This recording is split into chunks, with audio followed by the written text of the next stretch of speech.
already getting some love in the chat with the let's go from Matt. Welcome, everybody, to another episode of the 10 Count Podcast brought to you by bodyslam.net. Thank you guys for tuning in for another week, fun-filled week of wrestling. I just want to point out that I correctly predicted a JC Jane two-time NXT Women's Championship reign starting this past Tuesday. I had it in my bones. I felt it, and I called every bit of it.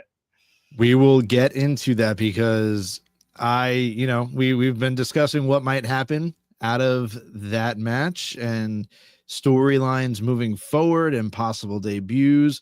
The tweet got a lot of traction. It has been blowing up on X. So we'll dive into that a little bit later. We'll discuss that a little bit later. But yeah, Ty, how was your week? WWE took over New York City. We had Monday Night Raw at MSG. We had Cena's last time at MSG on Monday. We had Gold Rush last night. We were going to do predictions for Gold Rush Part 2, but they decided to they just recorded it last night and the results kind of got leaked. So we're not going to do that. But I think we should start out with the voicemails. I think we only have one today. So what do you think? Should we get started with the voicemails? Yeah, let's hear the first one or the only one. All right. The one and only. Let's give it a listen. What's going on, guys? I just wanted to piggyback off of last week's question that I sent in. So, assuming we all know Tony Khan stated that WWE has not reached out in regards to Adam Copeland, and because on YouTube, WWE Vault posted the history of Cena and Edge on their page, I just wanted to know, what do you think Edge does return to WWE? And I only say that because I'm reading between the lines. Tony stated Adam Copeland is not going anywhere, and he is AEW. Me, I'm stating the Rated R Superstar is going to return to WWE for one night. Because if Tony Khan is as big of a wrestling fan as he is or says he is, this could be a holy shit moment. And let's be honest, Paul Triple H Levesque has always said what's best for business, and I think for one night, this could be best for business and especially for the fans. Hope all the best, guys, and congrats again, Ty, on your baby boy. Thank you. Interesting. Ty, you want to start? Go for it. Yeah, I now that we have like all competitors named in this last time is now tournament, I don't know, because I think his only dates left, and correct me if I'm wrong, Justin, are Survivor Series and Saturday night's main event. So no, you're right. You're right. I think the writing's on the wall that we don't get an Edge appearance. I freaking wish. I wish he was a surprise entrant. I wish they still had a spot for the first round for the question marks to be popped up and Edge to take hold in the tournament. Hey, we still have Finn Balor in the tournament. Maybe Edge comes and takes him out and takes his spot in the tournament. I don't know. I think that's highly unlikely, but I think WWE does a very good job at pulling at the strings, especially when they posted the rivalry of Edge and Cena. And they could just be doing it because it's a great moment in Cena's career and his history in the WWE. Unfortunately, I don't think we're getting Edge. I don't think we're getting Adam Copeland. I don't think we're getting Rated R Superstar on Raw or to do anything with Cena as his career comes to a close. I'm with you. Sure. Was it interesting that, obviously Tony can't say Edge. He signed under his name, Adam Copeland. So as far as that goes, Edge is not under contract with AEW. It's Adam Copeland. He is the ultimate opportunist. It would blow my mind if somehow he weaseled his way in, not being in the main. Like, people are like, oh, there's still going to be surprises throughout this whole tournament. I don't know. I think we got the two surprises. We'll get into SmackDown surprise real quick before we go into Raw and NXT. But yeah, it wouldn't I would love to see it, but I still don't think it's going to happen. Like I said, Adam Copeland is the one signed with AEW, not Edge. And obviously WWE posting the best of Cena. How can you not with Edge? They own the vaults. They own the video history of Edge and Cena.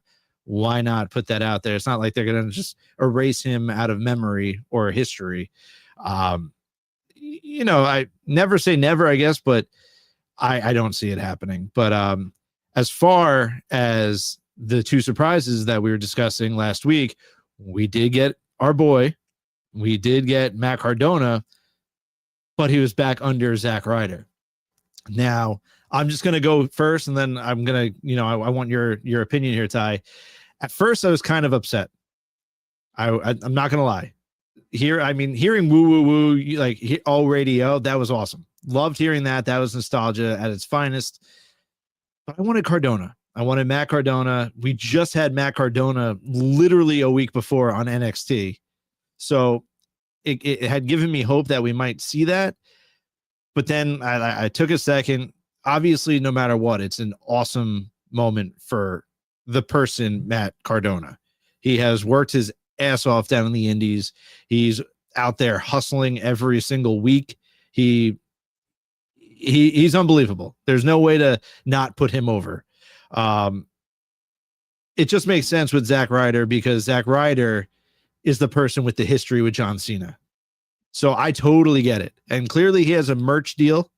I think that they're going to see how the merch is going.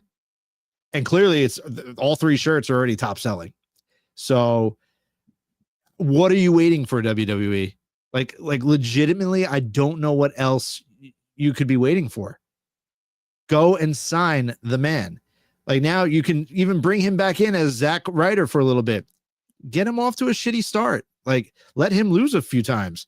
And then he'll be like, nah, this is not what I'm doing anymore. And then bring in Matt Cardona. Like bring in that persona a month or two into his return. But I mean, he's already out on X and he's whoever's buying merch, he's calling them and thanking them personally. It's unbelievable. The man's a genius. The man needs to be signed. I don't know what they're waiting for. Great to see Matt Cardona back in a WWE ring. Yeah, I'm kind of torn on this too. Obviously, everyone's saying, like you said, Zack Ryder has the history. But the thing that kind of gets me is that why not sell Matt Cardona merch instead of Zack Ryder merch? Like if you're trying to test the waters and, push this guy forward and not leave him in the, in the back alleys of what he used to be in WWE, then why not push his current merch? That's the thing that kind of freaks me out. Because if they are going to pull him in, I am afraid that they do go full force with Zack Ryder. And I don't think that's fair for him. Like with Cody, right? When Cody came back, he's like, I don't want Stardust referenced at all. I don't give a shit. And obviously, as he got back and got more comfortable, he allowed people to use the reference because he's obviously gotten over that.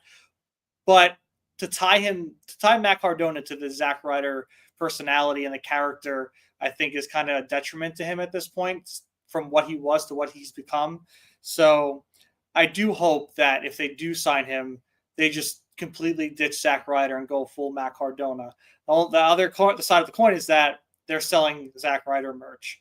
So that scares me a little bit. But I'm so fucking happy for him. The crowd went fucking nuts. I mean, him and LA Knight put on a great match. The moment between Zack, except what is Zack at that point? Yeah. Zack Ryder and LA Knight backstage was really freaking cool. And talk about shock value, dude. Monday night, Dolph Ziggler. The WWE, I don't understand how they don't realize they drop the ball every fucking time with Dolph Ziggler. That Madison Square Garden exploded to his music. He was fucking pumped up. And one of them should have won. One of them should have went on in this tournament. And honestly, no hate to, Zack Ryder because he did face LA Knight. And I do love Solo Sikoa, but Monday night, MSG, that should have been Dolph Ziggler's night, man. The false finish with the zigzag and everything, like it was, dude, the crowd was so behind him. I feel like they should have called that audible and let Dolph have another match in the semifinals. So MSG still should have been Cardona to me. And I actually think that that Nick Nemeth and Cardona were in a group chat with, I don't know who else it was, but I think I was listening to Bust It Open, and Nick said, like, he pushed for Cardona to be the MSG match. He understood that, and obviously that's not the way it went, but that would have made sense to me. Yeah. I understand why it's not Joe Hendry, or why it wasn't Joe Hendry. Everyone was expecting it, and he's now under WWE contract. So if it was Hendry at that point, I feel like you got to give him the win, since, you know, Nick Nemeth, Dolph Ziggler, and Cardona aren't under a contract. You know, they just get this nice little pop. They had a great moment. I mean, dude, I've been watching Nick's matches in TNA. The dude is still unreal. Both of them, like you said, both of them have. I can't even put it into words how much, like, Matt Cardona himself has, revitalized his career from, being let go as Zack Ryder. And then even Nick Nemeth, he never said no to anything. Like, he was like, you want me to go down to NXT and win the NXT World Championship? Sure, done. Like, that was during like the lowest of lows when they were rebranding NXT. And then all of a sudden, here comes Dolph Ziggler, and now everyone's watching NXT. Dolph is that good, and he is that damn good at selling. My God, that spike sell was the sell on the spike was perfection, like Dolph Ziggler. Like, if you look up Dolph Ziggler, and what he does is he sells the shit out of any move. And that was just Dolph Ziggler to a T. It was unbelievable. And I hope WWE's realizing this. Obviously you see Triple H taking the photo with both men backstage under the WWE sign.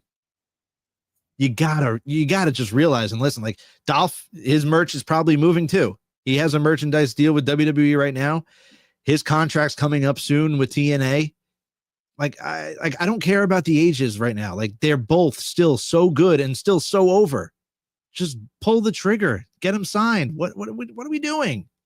Yeah, I agree with you, because, I mean, if we're talking about ages too, like, look at CM Punk, and he's the world heavyweight champion right now. He's in the main event. He is the guy on Monday Night Raw. And to me, if you're pulling that kind of traction and that kind of support, why not? And if I could go back in time and alter any trajectory in wrestling in anyone's career, it would be Dolph Ziggler. I would have that man freaking 5, 6, 7-time world heavyweight champion, WWE champion. I mean, the reigns he had should have been longer. I mean, to me, one of the most iconic moments in my history of watching wrestling was his cash-in on Alberto Del Rio. That was, I'm getting chills thinking about it right now. Just like the Raw after Mania, the crowd was fucking hot. The reaction, just go to YouTube and go look up that video and just listen to the reaction when Dolph Ziggler won the championship, because that to me was one of the biggest pops of all time. And it goes to show about him, how he wrestles, his charisma in the ring. He is a workhorse. He is super freaking talented, and the man's had the short end of the stick for so long. And I would love nothing more for him to come back to WWE, win the fucking big one, and hold it for a bit. Rightfully so. We've seen these redemption arcs with Cody, with CM Punk coming back, in this new regime. Why not do it to Dolph? Because if anyone deserves it, it's Dolph Ziggler.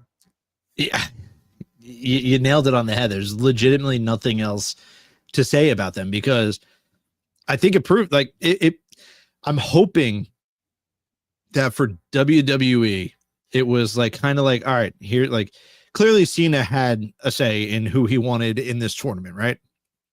There's the TNA WWE partnership, which helped with Dolph, and then Cardona, he's just a free agent, man. That's what he does. Like, I think this year I saw a stat that he's wrestled in TNA, AEW, I think maybe even ROH, WWE, NXT, GCW. Like, dude, he has wrestled legitimately in like every major promotion possible. I love it. And he's still like getting whatever he's doing over. Yep. Like, that's the genius behind Matt Cardona. I'm going to stop with that now. What'd you think about the rest of Raw? Because I thought the MSG crowd was hot. I, I freaking I loved it. yeah, dude. I love that the Judgment Day interrupted Cena in the beginning. Obviously, we had Cena, Sheamus, and Rey Mysterio versus them. What did you think about it? What, because obviously I wanted to go, but I couldn't do it. I Yeah, couldn't. let's unpack it a little bit. I loved the whole show. I thought it was awesome. It was a lot of fun. I had it on my phone all night between, baby needing food, yelling at me because he needed more food, yelling at me because he couldn't poop. But it was so much fun. I saw Dom was on, I think ESPN or yeah, I think it was ESPN.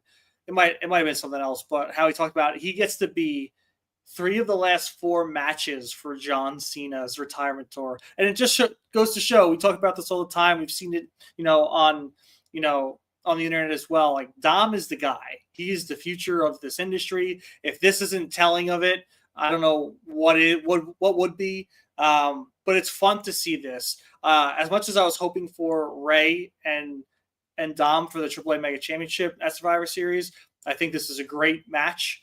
Maybe even Dom wins the Intercontinental Championship back. I could see it happening, especially with the Judgment Day on his side. But overall, man, it's just between Maxine winning the Intercontinental Championship with a returning AJ Lee, the teasing of AJ and Becky, like we mentioned last week, to join the War Games teams. The brawl at the end of Raw between the two factions and the two final team members, which were kind of predictable, but still freaking awesome on how they did it. I mean, every step of the way, Monday Night Raw was super fun. I saw someone online said, if you like Nostalgia Access was a great Raw. If you don't, like, it sucked. I'm like, what are you talking about, dude? Like, go kick rocks. That episode of Raw, I think it hit on all cylinders, and I want every week to be like that because that was fun. It's exciting. I mean, I don't know, man. I really enjoyed what I saw on Monday night. Yeah, and just to Maxine, like, congratulations. I've seen the work that she's put in, especially at the dungeon with Natty. She's all like, she's committed. She wants this. She has been so improved. And for that moment to happen at MSG against Becky, obviously we had the return of AJ. We're still not done with AJ and Becky. We had Rhea and AJ in the backstage area, and she's like, let's talk. The place popped. So clearly we know where we're going now, right? And I just cannot wait. Now, dude, these two War Games matches for Survivor Series, I am pumped for. Yeah. They are going to be incredible. And was the main event overbooked? Was that main event was that whole segment overbooked? Probably a little bit. You had the entrance of Lesnar at the end, and then you had the tease with the classic Triple H watermark in the corner, and then you hear Roman's music hit. But you had to get there. You had to get there. Survivor Series is in 3 weeks or something? 2 weeks? I don't even. It's 2 or. I think it's 2 weeks. I think it's the Saturday, Sunday after Thanksgiving. So it's not this weekend. I think it's next weekend. So, I mean, we had to get there. What better place to do it than the Mecca, MSG? And I told my two friends, Casey and Jackie, they were going. And I said, you guys are in for such one hell of a show. I literally told them, I was like, I'm jealous. It just embrace everything because it's going to be one of the best Raws in quite some time. Yeah, and that, like you said, the two War Games matches, I mean, the star power for both is unheard of, is astronomical. I mean, we all knew that Charlotte was going to come back. Obviously, it just didn't make sense for her to walk away and come back. They resolved that on Monday. But this is really going to take the cake. I mean, it's going to be hard for other matches to even compare to what's about to go down in any of these War Games matches.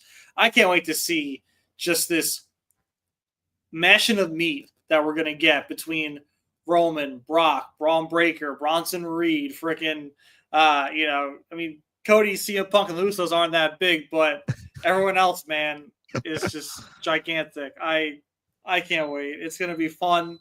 I hope they book it right. I don't even care who wins. I feel like it would benefit Division to win more than it would the faces.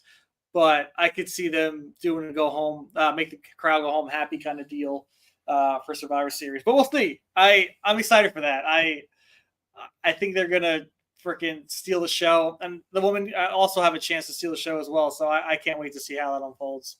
No, I'm with you. And now just I feel like that was just like the full steam ahead. Like now it's just going to be go go go. Like I am pumped for SmackDown. I am going to be pumped for Monday Night Raw next week, just because now we know who is in this War Games. Finally, I know you and I have discussed this. We kind of felt like they were going in this direction of just the top superstars, dude. Like we thought it might have taken a hit with Seth Rollins being hurt, but they just picked right back up. Let's just be honest.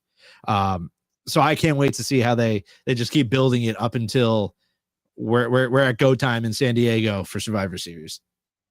I have a question for you.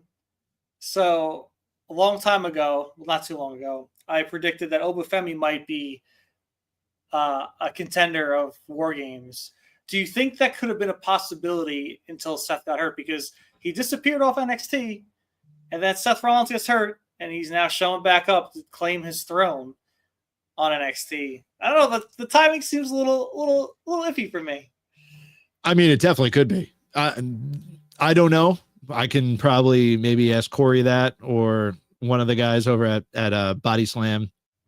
Maybe they know. Maybe they can dig. But it makes sense, right? Unless they just gave Oba a much needed vacation. Sure. It's totally possible, and this was the whole plan all along. But at that point, once he lost to Ricky, you and I both said, like, what else is there left for Obafemi to do in NXT? And I thought he would have been great. Whose spot did he take? What was Logan planned? Did Logan get added the last second? I feel like Brock was always locked into this match no matter what was going on. So maybe he did. Maybe it was a quick pull with Logan. I don't know. I wish I did know. But yeah, I know. I mean, Oba would have fit beautifully. He would have fit beautifully. I don't want to forget about, because it was insane match, was Gunther and Javon Evans. That match was my favorite match of the night. And I heard Bully Ray saying that he felt that Javon should have won, but then Gunther beat him to a pulp to the point where he just continued going on, which I get that. But at the same time, he's got a tag team title match the next night. He can't just die on Raw to then show up on NXT and then act normal. But I think they did it right, man. Javon showed out. He was dodging the chops for the whole beginning of that match. He really excelled, especially, having Gunther come back to his old theme song too was a nice treat. I wonder why they're going that route. I guess we'll see in the next coming weeks, probably when he fights John Cena at the finals. But that's the only thing that bothers me about Gunther, is that he's probably going to win this tournament. He's probably going to retire John Cena, because they've booked him to a point where he can lose a match, but then he has to win the next 50, 55. So that's kind of a bummer, unless they go a route where Gunther then goes through this, starts at the bottom and then works his way back to where he used to be, kind of thing. But I think it was a perfect match for Javon Evans to showcase his talent, his skill in the ring, that he can do it on the main roster, because MSG loved it. They loved him. They loved Gunther. They loved that match. So definitely match of the night for me there. It was incredible. And it was a dream match, and the sky's the limits, no pun intended, for Javon. He's the future of WWE. I don't think that anyone would argue that statement. We know where we're going with Gunther, right? And it's to a fault. You're right. They have overbooked Gunther ever since he joined WWE. We're talking NXT UK days. They just overbooked him.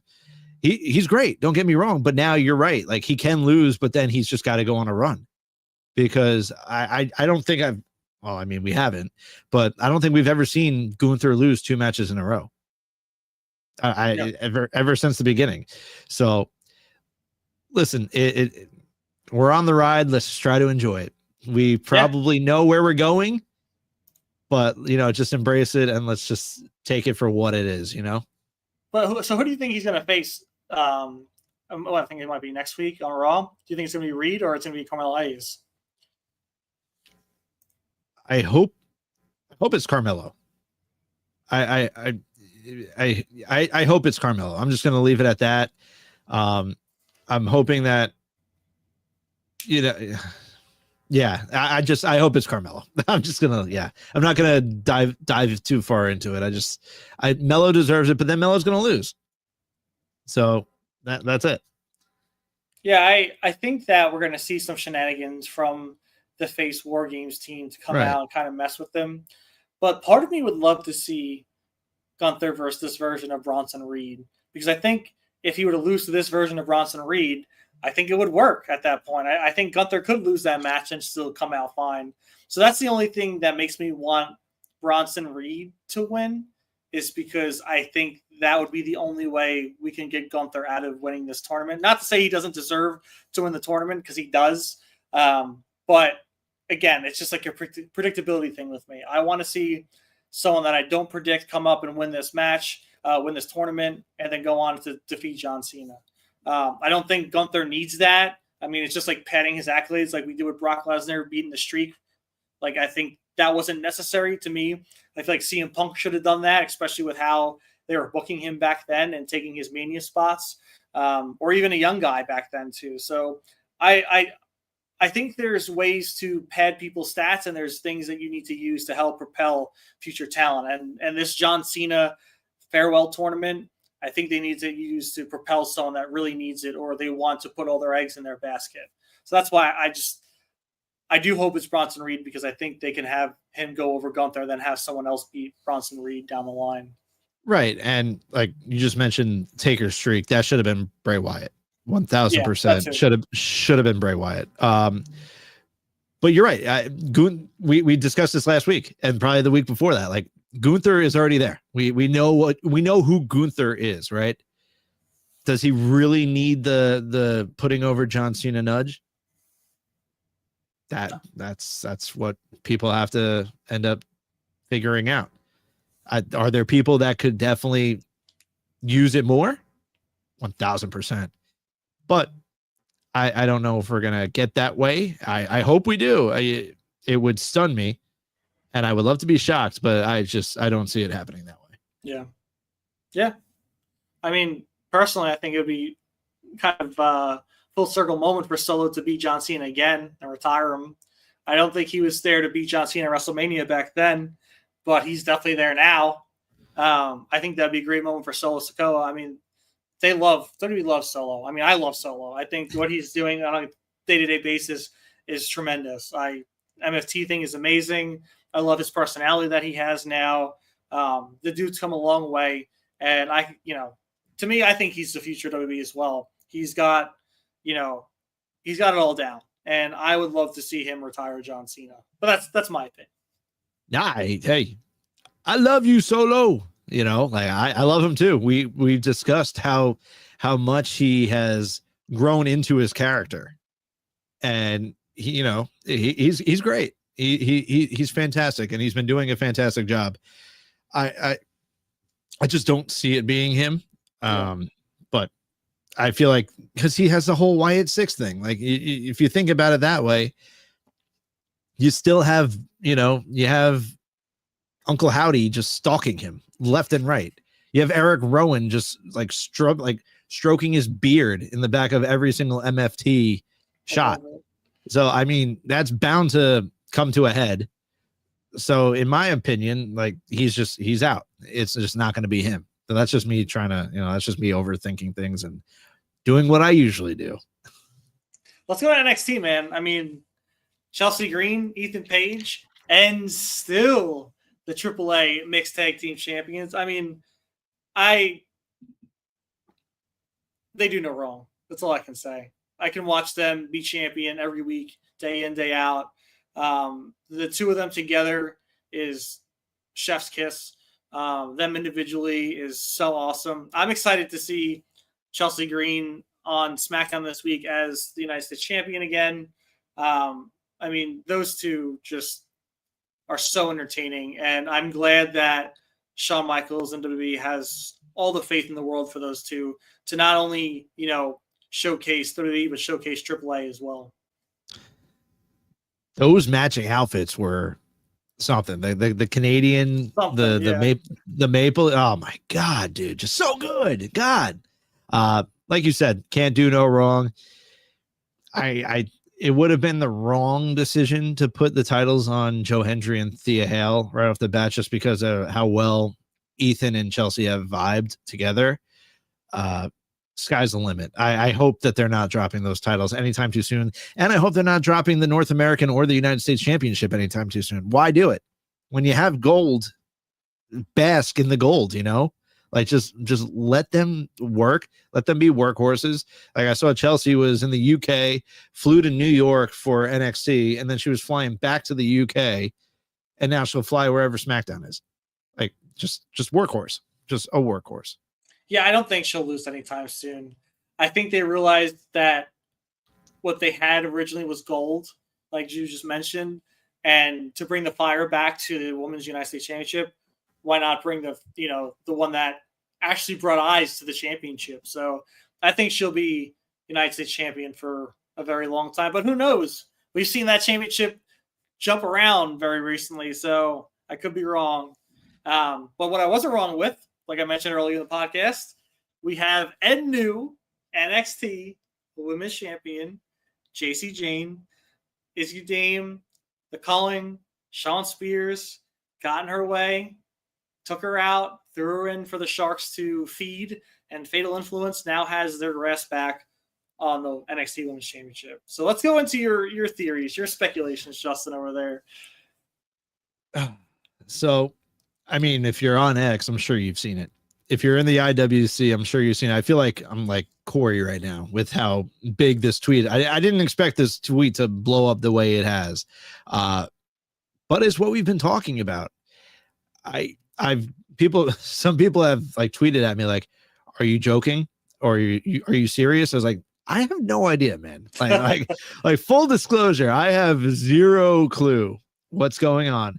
I'm just observing, and I'm just putting pieces of the puzzle together, right?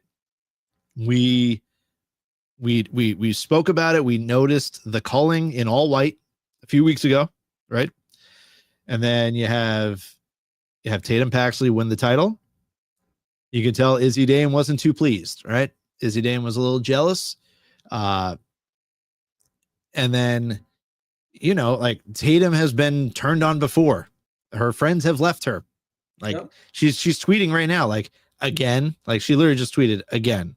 Like she lost another group that she trusted, that she gave her heart to, that she loved, and she thought she had a family again. Well, I think it's the perfect opportunity. It's not even like I'm not trying to break news or anything. I believe Fightful a few months ago had said that the righteous Vincent and Dutch, friends of the podcast, might be under WWE contract. Like they started pulling away some independent dates. They still had some. They have been fulfilling them. By the way, met them at the big event. Shout out to Vincent Dutch. Shout out to Chris Van Vliet. Shout out to Killer Cross and Scarlett. Met all of them. I actually have Vincent and Dutch gave me the shirt for you, so I have that here. Hey, yo. So shout out to them. But man, I mean, if the rumors are true, and here I am just putting pieces of the puzzle together, this is it, right? Like, what better way? You have a lonely Tatum Paxley now who's off on her own again. She just lost everything she had, right? You need a family. We're all righteous. Just imagine, like, just Vincent and Dutch, just bring her in. And I think Deadline might be the next PLE for NXT. So if I'm a writer, I'm working this out to where Tatum's just alone again, alone for the next few weeks leading up to this PLE. let's say it's her versus JC. She's outnumbered by the Culling, and then you hear that theme song. You just hear the theme, and JC, not JC, Tatum has a family. She is whole again. You kind of have cult versus cult, which got a good reaction on the tweet, and to show how like I people have not forgotten about the righteous. I just want that to be out there. This tweet blew up, and people want to see this. People are retweeting it. People are commenting on it. It has like 500 retweets, 600 likes, I think 75 bookmarks or some shit like that. The people want the righteous. We are all righteous. So I don't know anything, but if there's ever a time to debut them in WWE, it is now. So I hope we soon see our friends of the podcast, Vincent and Dutch, the righteous, in NXT with Tatum Paxley. Yeah, I mean, I can't really say much more on top of that. I mean, you said it all, but I just hope for them, like, that would be a fucking cool moment, man. I would be so happy for them to be able to, you know, make that move, to be there, to be in that storyline. That would be phenomenal. And I just want to give a shout out to anyone who's watching social media clips of us and getting mad over speculations. Get off of social media. If you're going to get mad over speculations of professional wrestling, then get off of social media. I'm surprised you haven't got things spoiled for anything taped on all the leaks. So if you're very butthurt about getting things speculated or getting results read to you on accident, just stay off social media. Anyway, and I'm sorry, just getting back to that. We were 50, like, it was a 50-50. Like, yeah, we got Cardona, which was awesome, but we didn't get Hendry. So, I mean, it's our thoughts. That's it. We're here. We're having fun. Like I said, we're a part of Body Slam, but I'm not the insider. I am not the insider breaking news. We are just here doing our podcast, enjoying what we do. And we love speculating and we love having fun. And that's what we're doing here. Vincent and Dutch have not told me anything. I'm just really hoping that it just makes too much sense in my mind.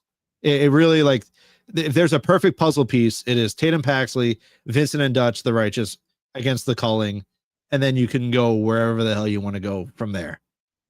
But the perfect puzzle piece. Just boop, put it together. Speaking it into existence right now. Yeah, I would love that, man. It just writes itself. It's just perfect. Okay. There's moments in time in wrestling where things really just fit the proper way. And sometimes you just got to pull that trigger, make the fans happy, make the wrestlers happy. You know, there's times where you can tease and push things off, but there's moments where you need to pull that trigger. And if Frightful is right and the righteous do have a contract with WWE, I mean, the time's now. I mean, people love them. People want them. You know, we've in the interview with them, we spoke about how, you know, social media and people love them. They make the videos, they react to them. Everyone's saying, you know, we are righteous. You dig? Like, everyone is behind the righteous from what I'm seeing on social media. So WWE's got to strike while the iron's hot. And then the last thing that I wanted to say about this is just enjoy whatever happens. Clearly, just they have a backing. The backing is real on social media. So just embrace it, because if it does happen, it's going to be electric. If not, they're still going to crush it with whatever they're doing. So just seeing this amount of traction and love that they're being given just shows how well the righteous work and how over they are. And they really haven't been on TV in forever. You know, they haven't been on TV since AEW, but they are still as over as ever, just because they're the righteous, man. You dig what I'm saying? Dude, and the promo you sent me that was tweeted out, that they tweeted out, was awesome. I mean, that's the stuff that, you know, again, I brought up to them in the interview like a month or so ago, is the fact that the way they're building these promos and the style of them and the messaging in them. They're so calculated. They're so intriguing, and they really get your eye going and your thought process going. So like the things they're doing is far above a lot of what other wrestlers are doing, especially on the independent scenes. And they deserve all the respect in the world, all the praise. And I hope to see them in WWE very soon. Yeah. Your words to the manifestation up above's ears. Yeah, Triple H's ears. You think he's listening? Hey, Hunter, make it happen. All right. I mean, I hope they are. And then I guess we could just finish off with I want to know your feelings on the title defense by Blake Monroe and Zarya throwing in that white towel. Yeah, I haven't looked at the spoilers, the taping spoilers, so I don't know what next week's gonna look like. But I can almost promise you that we're gonna have a Sol Ruka doing a nice turn on Zarya. That's what I'm feeling. I mean, we saw it, the throwing in the towel. I mean, rightfully so. Blake Monroe was gonna snap that freaking leg off of Sol Ruka. So do I blame Zarya? No. But I think we're gonna have a little fallout next week when we watch NXT. Well, thank you so much to all of you, 227 of you. Right now, we're at the 45-minute mark. We spoke some Monday Night Raw. We spoke the return of Zack Ryder and Dolph Ziggler. And clearly, we spoke about NXT and what might be to come.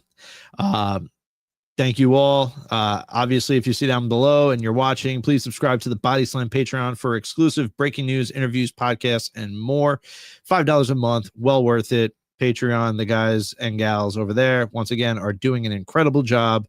So if you love the breaking news, I'm not breaking news, but they are over there. Top left corner, you have at the 10 Count Pod on all social media. Please go give us a follow, especially YouTube. And now above that in the top left corner is the QR code. You scan that, you'll go to prowrestlingtees.com. It'll be the official 10 Count and Quick Count merch.